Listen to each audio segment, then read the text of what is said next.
Albert Le Blanc by Nick Butterworth, read by me. This is Albert Le Blanc. Even from the back, he looks sad. His head hangs low, his shoulders are hunched, and his arms flop loosely by his side.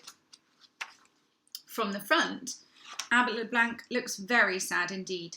He has the saddest eyes you ever saw, which is strange because Albert Le Blanc... Oh, but wait. Let me tell you the story from the very beginning. When Albert Le Blanc first appeared, sitting all by himself in Mr. Jolly's toy shop, the other toys could only stare. He did look so sad. "Poor love," said Sally the hippo. "We must try and cheer him up." "You could do your funny dancing," said Toby the cat. "That would make him laugh." "My dancing is not funny," said Sally. "It is beautiful and artistic." The other toys looked at each other and tried not to smile. "I know a joke," said a little mouse called Pickle, "but I can't remember the funny bit at the end." Everyone agreed that this would make the joke a lot less funny. It might even make it not funny at all. Pickle flopped down and stared at the floor. It was then that Jack in the Box, who at that moment was not in his box, had an idea. "Why don't we all try to think of something happy and funny? Something to cheer up a very sad bear? Then we could put all our things together and make a show." It was a good idea. Everyone thought so. At first, the toys sat quietly thinking, what could they say? What could they do? Something happy, something funny. Morris the steam engine let off a little steam as he tried to think. Lizzie, the humming top, hummed to herself as she thought.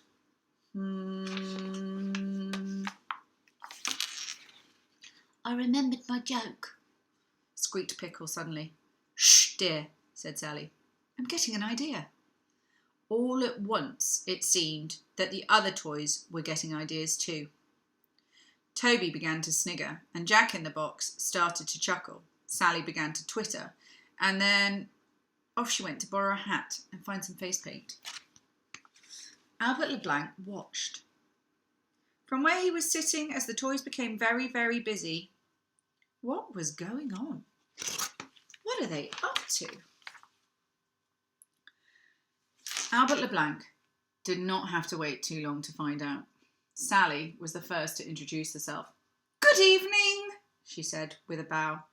"I am Sally, hippopotamus and ballerina.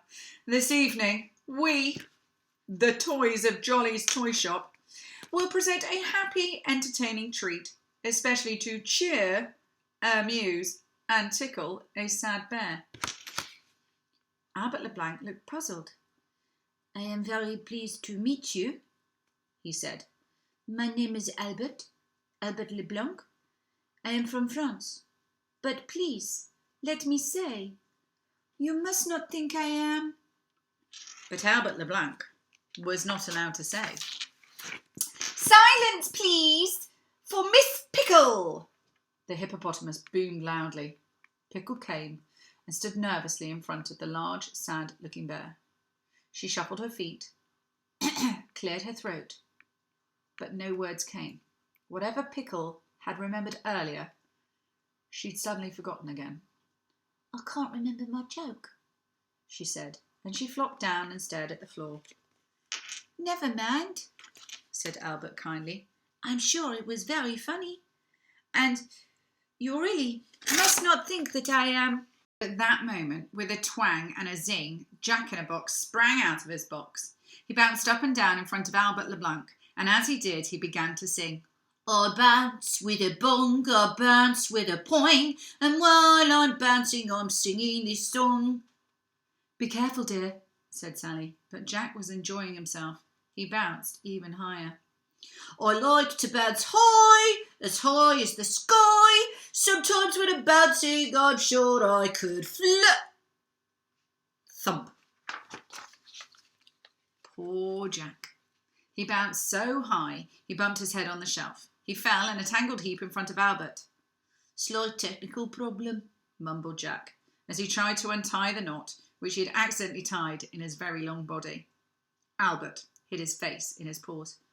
"Please, do not worry," he said. "You really, really must not think that I am..." Once again, Sally did not let him finish, to Albert's amazement.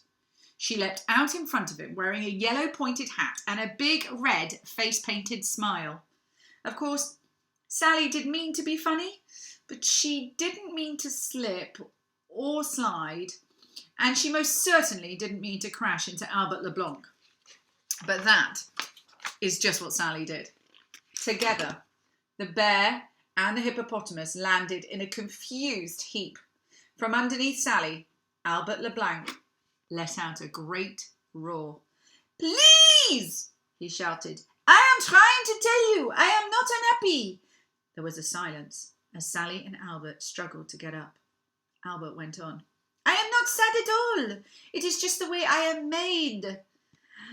I just happen to have a sad look on my face." "No, you don't," interrupted Toby the cat. "Not anymore." Suddenly everyone saw that Albert Le Blanc was wearing a great, big, red smile. It was Sally's smile. The toys began to giggle. "Oh, silly me," said Sally. "I'm so sorry. I must have kissed you by mistake." The toys giggled even more, and some of them laughed out loud. But now, what was happening to Albert Le Blanc? He began to shake, and he grabbed hold of his tummy. His shoulders started to heave up and down. His nose wrinkled. His sad eyes almost disappeared. Then, to everyone's great surprise, Albert Le Blanc roared out the funniest and loudest laugh any of the toys had ever heard. Albert's enormous laugh made everyone else laugh. At last, Jack in the Box managed to speak. "Well," he giggled, "who would have thought that that little kiss could put on such a big smile on someone's face?" Everyone laughed again, but the biggest, deepest, loudest and funniest laugh of all came from a sad-looking bear called Albert Le Blanc. The end.